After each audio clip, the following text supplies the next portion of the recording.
sempat beredar foto-foto Anda ketika masih dulu aktif di dunia hiburan. Itu terganggu tidak Anda dengan image Anda ketika kemudian disebarkan sekarang? Foto yang mana ya? Foto-foto ketika masih membintangi Susuk Pocong, Rintihan Kuntilanak Perawan, foto-foto promosi film itu kan sempat tersebar. Masyarakat kita sangat pintar gitu loh. Mereka bisa melihat. Yang mereka lihat itu bukan lagi sekarang bagaimana background, tetapi mereka lebih melihat sosok mereka, calon pemimpin mereka ini sekarang yang mereka lihat gitu. Karena masyarakat kita sangat cerdas sekarang. Apa kira-kira yang mereka lihat? Kita boleh katakan seperti itu. Kita boleh, kalau kita bisa katakan gini, banyak sekali politisi yang sekarang duduk dan banyak sekali ada prestasinya, tetapi juga mereka dulunya boleh kita katakan Nurul Arifin, ya kan, dia juga pemain, tapi saya bukan pemain film itu, saya hanya pemain horor saja gitu ya. Nah, artinya mereka berguna untuk masyarakat gitu. Nah, masyarakat sekarang melihat daripada itu, ketimbang yang memang dikatakan saya yang bagaimana putri segala macam, akhirnya kan terjerat juga masalah gitu. Artinya sekarang masyarakat sudah lebih pintar. Mereka bisa menilai, tidak melihat yang karena jadi isu, Anda karena apa rekam gitu. jejak walaupun Anda masih minim pengalaman di politik, Anda optimis orang tidak akan melihat itu? Karena saya sangat newcomer di politik, buat saya belajar dari awal sambil turun ke bawah itu sangat saya perlukan dan sangat penting sekali. Daripada saya mengerti politik tapi ternyata saya tidak fokus ke masyarakat gitu. Saya lebih suka seperti ini. Betul-betul saya kosong, saya turun, saya akan berguna untuk masyarakat. Apa visi misi yang Anda tawarkan, Mbak Angel, sebagai calon wakil rakyat? Apa yang bisa Anda janjikan? Saya tidak banyak menjanjikan kepada masyarakat. Saya selalu mengatakan, di saat pemimpin banyak janji, pasti di situ dia akan ada kebohongan. Tapi saya butuh dukungan mereka. Begitu mereka mendukung saya, begitu saya meraih suara itu, kita lihat, saya pengen ada perubahan dapil saya. Saya sentuh masyarakat, terutama saya katakan kepada mereka, tujuan saya itu tidak hanya di DPR RI saja. Oh, Anda punya target yang lain?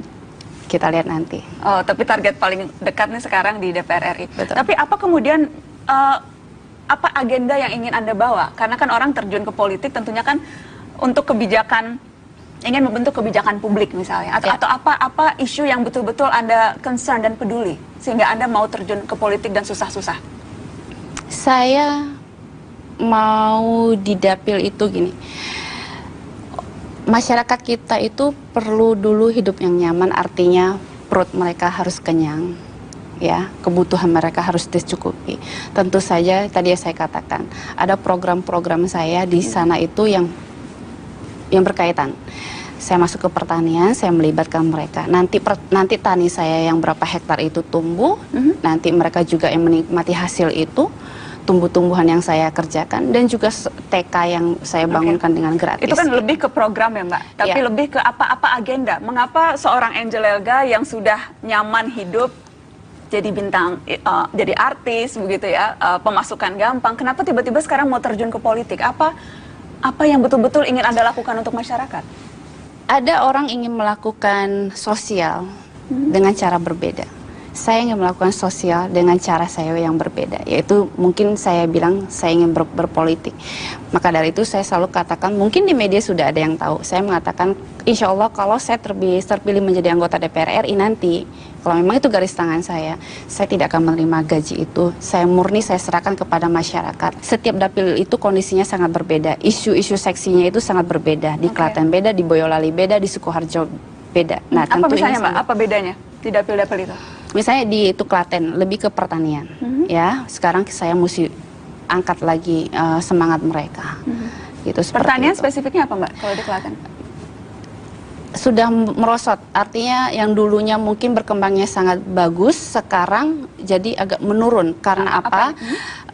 Mereka banyak sekali yang menjual lahan mereka. Akhirnya dibangun gedung, dibangun mall-mall gitu kan. Nah, ini saya coba tanamkan kepada mereka. Tentu tidak bisa kita menyalahkan masyarakat, karena masyarakat juga perlu hidup gitu kan. Tetapi kan kita harus, saya memberitahukan kalau Anda jual itu lahan, satu kali Anda memang dapat uang, tapi anak cucu kalian tidak bisa menikmati lagi, dan kalian akhirnya nganggur lagi, tidak punya pekerjaan. Karena itu saya ambil lahan itu Ya kan, saya ambil lahan itu, saya bilang, saya tidak akan bangunkan gedung, saya tidak bangunkan apa-apa, tapi kalianlah yang punya semangat untuk menanam ini kembali, gitu. Oke, baik. Mbak Angel, kita ada beberapa tanggapan warga soal caleg-caleg yang berlatar belakang artis. Kita dengarkan sama-sama, nanti saya minta tanggapan Anda.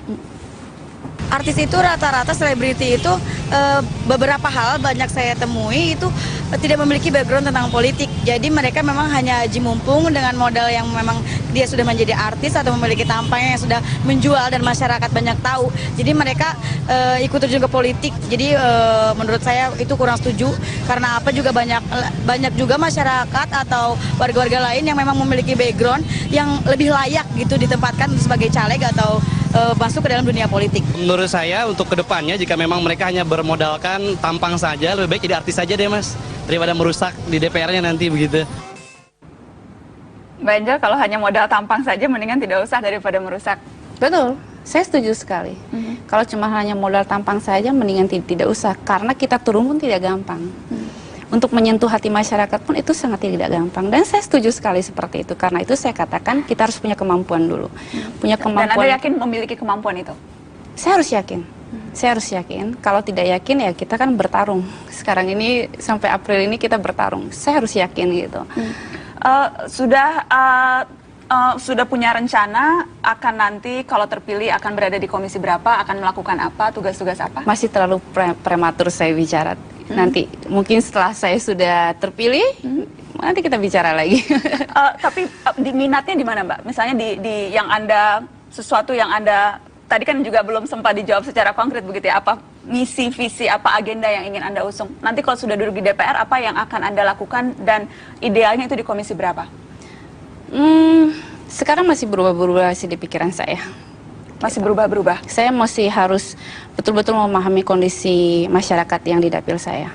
Tapi kalau memahami kondisi dan tugas DPR, itu kan besar sekali. Itu tidak mungkin saya bisa lewati dalam 1-2 bulan. Karena itu luas sekali. Dapil saya itu luas sekali. Jadi saya nggak mungkin bisa ngomong, oh saya mau ke komisi dulu sekarang ini komisi berapa.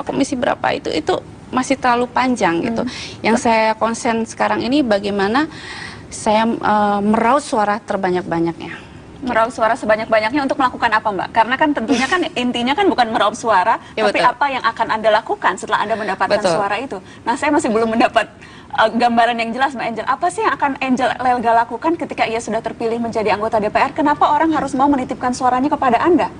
Karena saya mampu nantinya akan membawa aspirasi mereka. Aspirasi apa dan melakukan apa Mbak Angel? Ya kita lihat nanti apa yang memang mereka butuhkan terhadap saya. Misalnya mereka kan aspirasi itu kan mereka, kita lihat kondisinya kan berbeda-beda. Iya kan? Ada yang seperti ini, ada yang seperti itu, gitu kan? Dan tapi kalau begitu kenapa harus pada Angel Elga? Kenapa tidak pada caleg yang lain? Kalau Anda hanya bersikap menampung, apa bedanya dengan apa namanya orang yang lain begitu? Saya tidak menampung. Artinya gini. Saya katakan dari awal tadi, saya tidak banyak janji kepada masyarakat. Ya, tapi apa yang ingin Anda lakukan untuk masyarakat? Tentunya bawa perubahan. Perubahan apa, Mbak? Ya, tadi itu saya katakan, tentunya dengan perubahan kemiskinan saya harus rubah di sana. Lewat cara apa anggota DPR merubah kemiskinan? Dengan banyak cara nanti. Misalnya satu saja? Mungkin saya bisa merubah pembangunan di sana. Ya. Lewat cara apa? Kita lihat nanti seperti apa. Mbak Angel, tapi Anda betul-betul sudah yakin nih menjadi anggota DPR? Karena dari tadi pertanyaan-pertanyaan saya ke Anda, tampaknya Anda menjawabnya juga agak ragu-ragu, Mbak. Anda sudah yakin betul-betul Anda Mbak, caleg nomor 1 loh, Mbak Angel? Saya caleg nomor 1. Gini, sekarang ini kan sampai bulan April. Saya tidak mau terlalu gamblang berbicara di sini. Nanti akan dilihat sama penonton-penonton yang lain. Lawan saya program saya belum turun, mereka turun duluan. Bagaimana? Bagaimana jadi Anda tidak mau diketahui lawan? Bukankah yang penting sekarang rakyat tahu apa yang ingin Anda tawarkan sehingga mereka memilih Anda, Mbak? Saya pasti berbicara itu tentunya di dapil saya. Oh, di dapil Anda. Ini nonton juga banyak di dapil Anda loh, Mbak? Pasti, mereka sudah tahu kok. Jadi apa yang ingin Anda sampaikan ke mereka lewat program ini? Saya katakan kepada mereka, saya selalu turun, saya katakan kepada mereka, nanti saya tampung semuanya, saya akan membuat satu perubahan di Jateng 5 ini. Gitu. Jadi akan belajar begitu menjadi anggota DPR? Memahami kondisi di itu sana, tapi trik seperti apa permain di politik tentu saya sudah ada di pikiran saya. Sudah ada menyiapkan trik-trik untuk lobby-lobby politik dan sebagainya ya? Maksudnya? Ya kan sebagai politisi kan, ini kan sudah menjadi politisi nih Mbak. Kalau kita bicara DPR ada hak budgeting, hak anggaran, kemudian kan juga hak untuk menggolkan peraturan atau kebijakan tertentu. Itu kan perlu lobby-lobby politik. Betul, betul. Dan itu kemudian juga sudah Anda pelajari. Dengan kedekatan-kedekatan saya dengan petinggi-petinggi, saya yakin akan lebih memuluskan saya untuk membawa aspirasi